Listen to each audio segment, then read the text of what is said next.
Hello students, आज इस video classes में एमजीएस यूनिवर्सिटी बीकानेर के पहले सेमेस्टर फिजिक्स का पेपर इलेक्ट्रोमैग्नेटिक की पहली यूनिट गणितीय पृष्ठभूमि अदिश एवं सदिश तथा आंशिक अवकलज के बारे में पढ़ेंगे। क्योंकि आपका जो एग्ज़ाम होगा वो मल्टीपल चॉइस क्वेश्चन टाइप का होगा, इसलिए हम मल्टीपल चॉइस क्वेश्चन टाइप के हिसाब से ही पढ़ेंगे। आपको यह भी जानकारी में है कि आपका एग्ज़ाम जनवरी में संभावित है, इसलिए समय बहुत कम है। मैं डेली रोज़ाना वीडियो के माध्यम से आपके क्लासेज लेता रहूँगा और जल्दी से जल्दी आपका कोर्स पूरा करवाने का प्रयास करूँगा। लेकिन आप इस वीडियो को लाइक करें, शेयर करें और सब्सक्राइब ज़रूर करें। अपने साथियों को अधिक से अधिक वीडियो को शेयर ज़रूर करना, क्योंकि पहली यूनिट आपकी अदिश एवं सदिश तथा आंशिक अवकलज के बारे में है। इसके बारे में आप 12वीं क्लास में 11वीं क्लास में बहुत बार पढ़ चुके हैं, इसलिए इस यूनिट को हम एक तरह से रिमाइंडर कर रहे हैं। साथ में आपको मैं यह भी बता देता हूँ कि प्रत्येक यूनिट के न्यूमेरिकल क्वेश्चन को हल करें, क्योंकि मल्टीपल चॉइस क्वेश्चन पेपर में 30 से 40% सवाल न्यूमेरिकल का ज़रूर आएंगे। तो पहले आप थ्योरी पढ़ लीजिए। उस थ्योरी में उस यूनिट में जो महत्वपूर्ण फॉर्मूले हैं उसको याद कर लीजिए, और सरल जो न्यूमेरिकल होते हैं पहले उसको हल कर लीजिए, फिर कठिन सवाल को हल कीजिए। अगर आप न्यूमेरिकल हल करेंगे तो आपके अच्छे मार्क्स आने की पूरी संभावना है। तो शुरू करते हैं हम पहली यूनिट। क्योंकि पहली यूनिट के बारे में आप जानते हैं, इसलिए ज़्यादा मैं डिटेल में नहीं बताऊंगा, शॉर्ट रूप से रिमाइंडर करवा रहा हूँ मैं। अदिश एवं सदिश राशियाँ के बारे में पढ़ेंगे। भौतिक राशियाँ के दो प्रकार होते हैं, पहला है अदिश राशि, दूसरा होता है सदिश राशि। अदिश राशि का क्या मतलब होता है कि इसमें केवल परिमाण होता है और मात्रक की आवश्यकता होती है। उदाहरण द्रव्यमान, ताप, आयतन, चाल, समय, कार्य, ऊर्जा, शक्ति, ये आदि अदिश राशि के उदाहरण है। अदिश राशियाँ जोड़, बाकी, गुणा, भाग आदि के सामान्य बीजगणित के नियम का पालन करते हैं। इसी प्रकार सदिश राशियों में परिमाण के साथ में दिशा का ज्ञान होना भी आवश्यक है। आपको सदिश राशियों में दिशा भी बतानी पड़ती है। सदिश राशियों के उदाहरण क्या है? बल, विस्थापन, वेग, त्वरण, संवेग आदि। अब इसमें एक चीज़ ध्यान रखिए, यहाँ दे रखा है चाल और यहाँ दे रखा है विस्थापन। दोनों एक ही बात है, लेकिन चाल में आपको दिशा का ज्ञान नहीं होता है, विस्थापन में दिशा बतानी पड़ती है। अपवाद क्या है? पृष्ठ क्षेत्रफल। क्योंकि हम जानते हैं कि क्षेत्रफल बताने के साथ में इसका अभिविन्यास बताना पड़ता है, क्षेत्रफल की दिशा बतानी पड़ती है। तो क्षेत्रफल ए का मान भी होता है, इसकी दिशा भी बतानी पड़ती है। इसके बावजूद भी क्षेत्रफल सदिश राशि नहीं है। इसी प्रकार एक दूसरा उदाहरण मैं बताता हूँ, विद्युत धारा आई। विद्युत धारा आई भी इसका मान होता है, इसकी दिशा भी हमें मालूम होती है। विद्युत धारा किसी तार में प्रवाहित होती है तो हमें यह मालूम है कि यह किस दिशा में जा रही है। इसके बावजूद भी विद्युत धारा सदिश राशि नहीं है, अदिश राशि है। क्योंकि इसका मुख्य जो कारण है वो यह है कि यह सदिश के योग नियम का पालन नहीं करती है। कौन कौन से योग नियम है? इसका पहला नियम है, राशि में परिमाण के साथ दिशा का ज्ञान हो।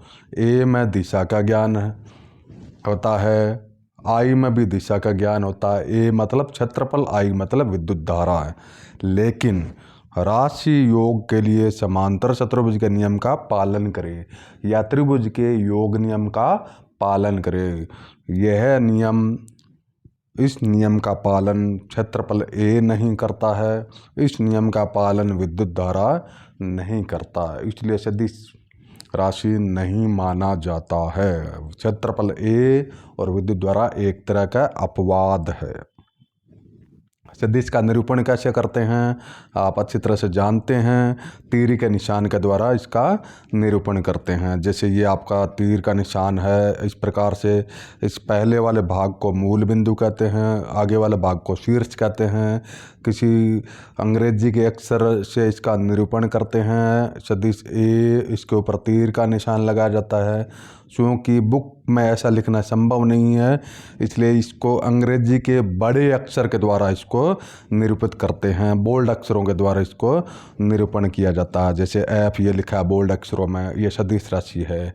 सदिश एफ का परिमाण लिखना होता है तो इस प्रकार से मापांक के द्वारा इसका परिमाण लिखा जाता है। इस प्रकार से या खाली एफ लिखा जाता है, बोल्ड अक्षरों में नहीं लिखा जाता है, तो ये सदिश का परिमाण है। अगर एफ को बोल्ड अक्षरों में लिख दिया जाता है तो उसका मतलब ये सदिश राशि है। एकांक सदिश किसको कहते हैं आपको मालूम है। एकांक सदिश वह होता है जिसका परिमाण एकांक होता है, मान 1 होता है। परिभाषा क्या होती है, सदिश बटा सदिश का परिमाण, ये एकांक सदिश होता है। कोई भी सदिश होता है उसको हम इस प्रकार से लिखते हैं, सदिश ए बराबर सदिश का परिमाण यानी मान, और इसके साथ में दिशा बताई जाती है, एकांक सदिश लिखा जाता है। एकांक सदिश होता है उसका मान 1 होता है, लेकिन यह है दिशा बताने का कार्य करता है। इसी प्रकार से कार्तीय निर्देशन पद्धति में आई कैप एक्स दिशा को बताता है, जे कैप वाई दिशा को बताता है, के कैप जेड दिशा को बताता है। स्थिति सदिश क्या होता है, स्थिति सदिश का सीधा सीधा मतलब है किसी बिंदु या कण या वस्तु की स्थिति को बताता है। किसी मूल बिंदु के सापेक्ष, किसी प्रेक्षण के सापेक्ष, किसी न किसी दूसरे बिंदु के सापेक्ष, ऑब्जर्वर के सापेक्ष कण की स्थिति बताने के लिए हमें स्थिति सदिश काम में लेते हैं। जैसे इस उदाहरण में हम देख रहे हैं पी कोई बिंदु है, इसका स्थिति सदिश बताना है ओ के सापेक्ष, तो हम क्या लिखेंगे, सदिश आर बराबर X I cap plus Y J cap plus Z K cap. X Y और जेड इसके निर्देशांक है, पी बिंदु के निर्देशांक। आई कैप जे कैप के कैप एकांक सदिश है। अब इसी प्रकार मान लीजिए कोई पी बिंदु है, ये पी बिंदु चल करके क्यू बिंदु तक पहुंच जाता है। ये पी बिंदु है, ये आपका क्यू बिंदु है। पी बिंदु का स्थिति सदिश हो गया आपका आर सदिश आर बराबर X I cap plus Y J cap plus Z K cap. Q बिंदु का स्थिति सदिश है आर डैश सदिश बराबर X dash I cap plus Y dash J cap plus Z dash K cap. तो विस्थापन क्या हो गया आपका, पी क्यू विस्थापन हो गया। तो इसका स्थिति सदिश बताना है तो हमेशा याद रखिए बाद वाली राशि में से पहली राशि घटाते हैं, क्यू माइनस पी। ये इस प्रकार से सदिश क्यू माइनस पी, इस प्रकार से आप हल करेंगे। तो ये आपका आर डैश माइनस आर, इसका मान रखेंगे, हल करेंगे तो del x I cap plus del Y J cap plus del Z K cap. इस प्रकार से विस्थापन सदिश का स्थिति सदिश हमें बता सकते हैं। इसके बाद में है तुल्य तथा विपरीत सदिश। नाम से स्पष्ट है, तुल्य सदिश क्या होता है, परिमाण तथा दिशा समान होती है। जैसे ये ए सदिश है, ये बी सदिश है, ये सी सदिश है, तीनों एक ही दिशा में है और इन तीनों का मान भी बराबर है, तो ये तुल्य सदिश है।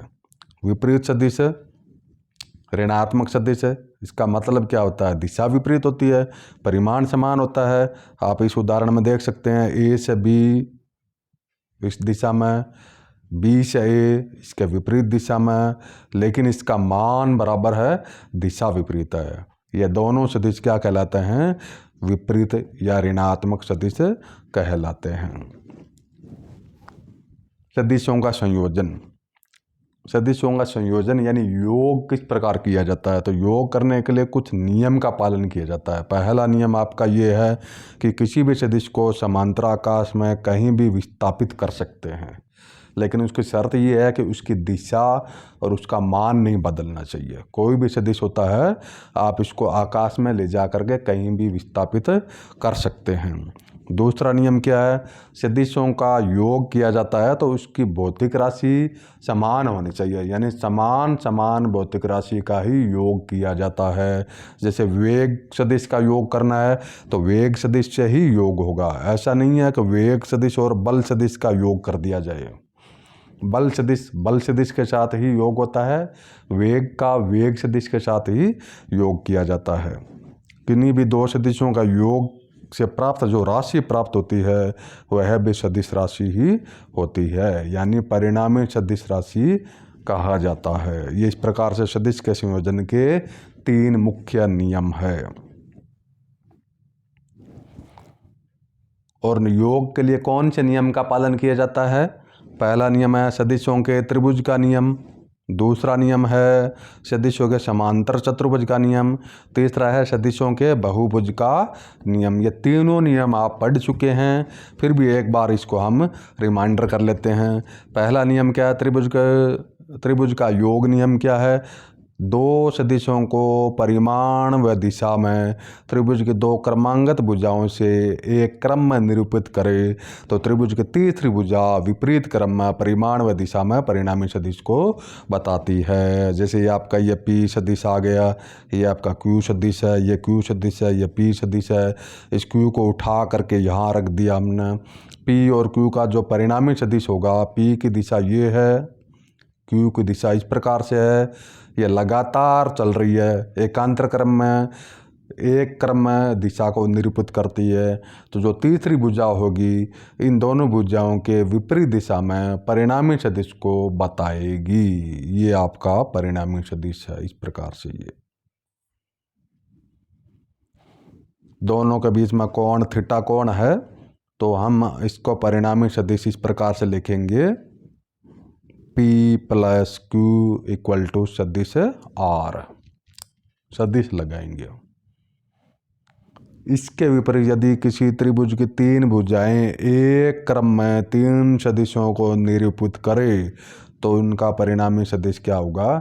0 होगा। कैसे? ये जो R है इसको आप ये इधर आप लेफ्ट हैंड साइड में भेजिए, सदिश P प्लस सदिश Q माइनस सदिश R इक्वल टू 0। अब ये क्या कह रहा है? तीनों सदिश एक क्रम में, यानी R सदिश को पलट दीजिए, माइनस माइनस का प्लस कर दीजिए।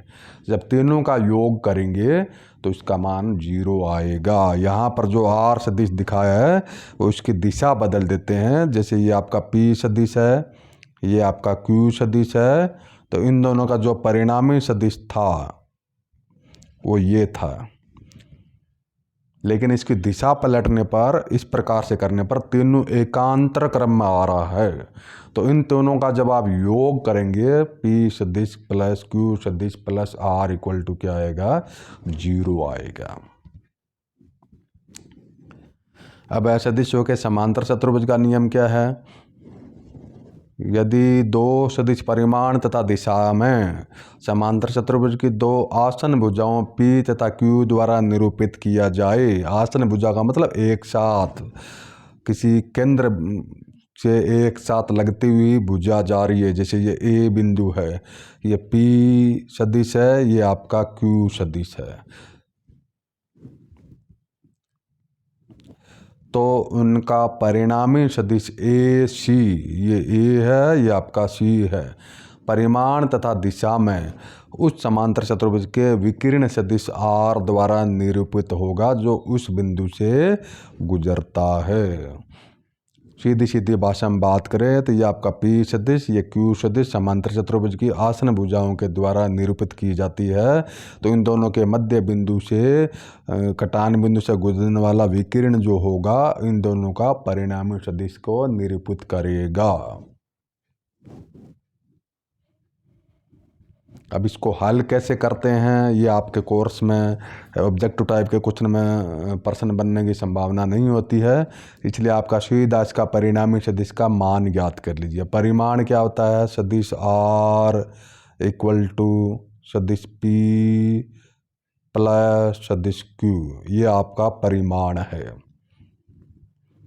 सॉरी, ये सदिश के रूप में परिणामी सदिश है। अब इसका परिमाण ज्ञात करना चाहते हैं यानी मान ज्ञात करना चाहते हैं, तो इसका ये सूत्र है R बराबर √p² plus q² plus 2pq cos theta. Theta कोण क्या है? P और Q के बीच का कोण है।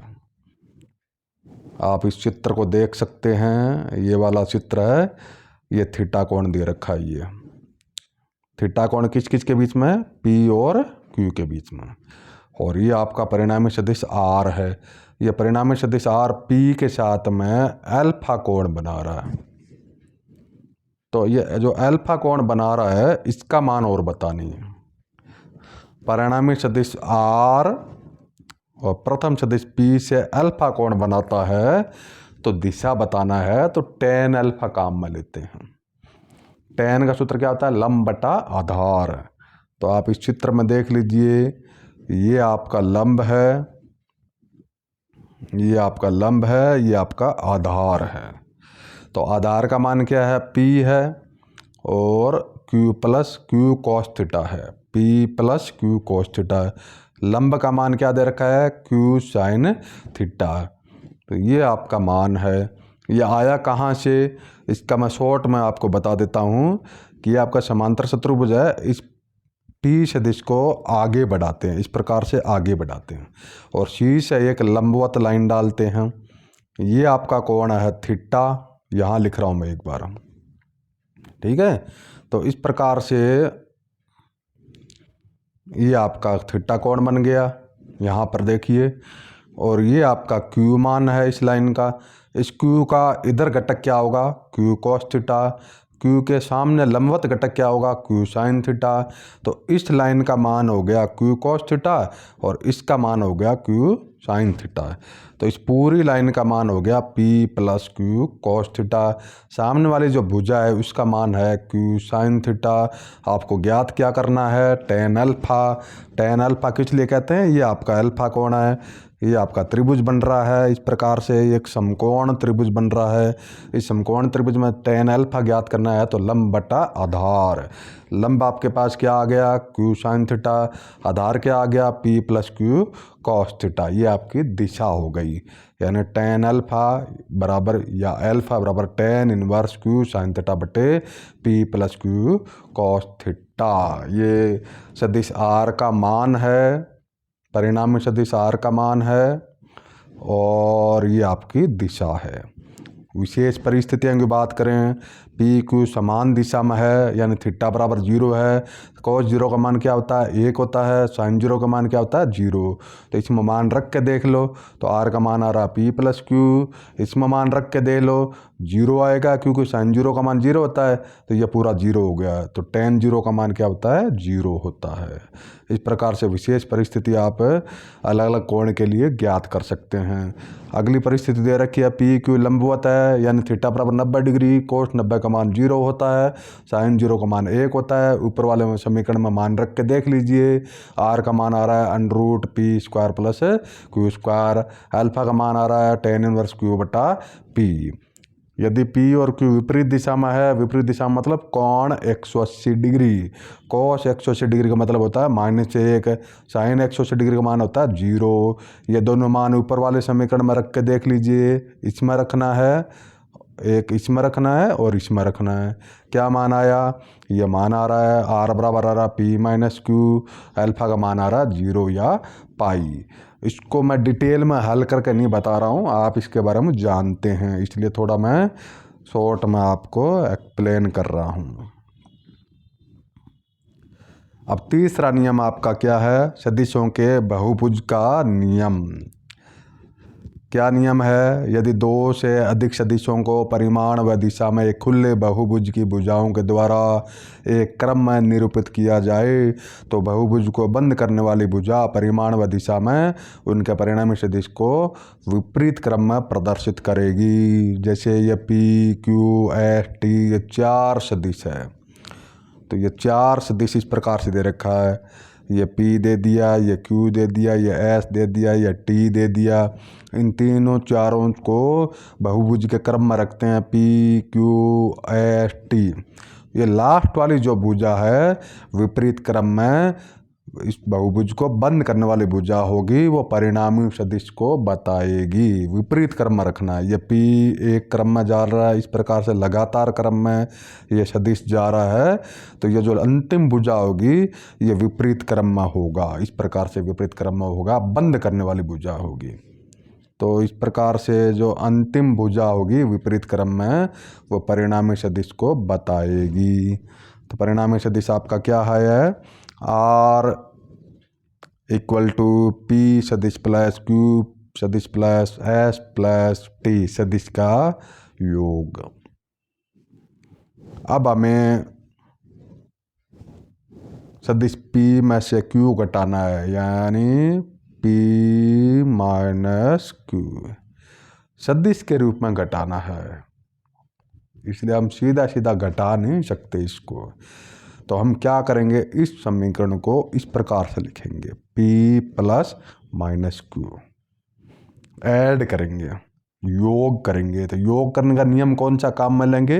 वही ऊपर वाले 3 समीकरण, त्रिभुजों का योग नियम, समांतर चतुर्भुज का योग नियम, बहुभुज का योग नियम।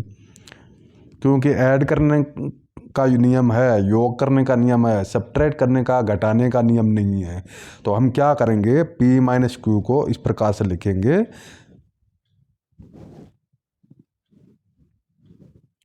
एक मिनट, ये लीजिए, इस प्रकार से लिखेंगे P plus minus Q, plus लगाएंगे, प्लस में योग नियम होता है, ठीक है। तो जो सदिश Q है उसका ऋणात्मक सदिश ले लेते हैं। जैसे आप इस चित्र में देख लीजिए, ये सदिश आपका P है, ये आपका Q सदिश है। P माइनस Q करना है तो कैसे करेंगे, इस Q सदिश का विपरीत सदिश ले लीजिए, इस प्रकार से ये विपरीत सदिश हो गया है। तो ये सदिश क्या कहलाएगा, माइनस Q कहलाएगा। अब इनका योग कर दीजिए, ये आपका P सदिश है, ये आपका माइनस Q सदिश है, इन दोनों का सदिश योग कर दीजिए।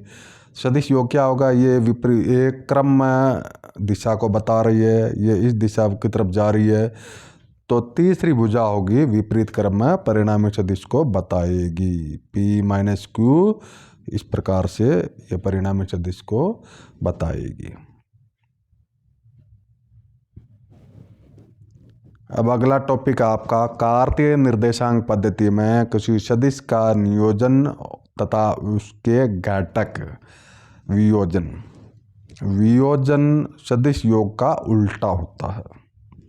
कोई भी सदिश A है, इसको आप ऐसे लिख सकते हैं, AX I cap plus AY J cap plus AZ K cap. आपको इतना मालूम है AX क्या चीज़ है, X दिशा में सदिश का मान है, AY क्या चीज़ है, Y दिशा में सदिश का मान है, AZ क्या चीज़ है, Z दिशा में सदिश का मान है। परिमाण ज्ञात करना है तो सीधा सीधा आपको पता है, सदिश A बराबर under AX square plus AY square plus AZ square.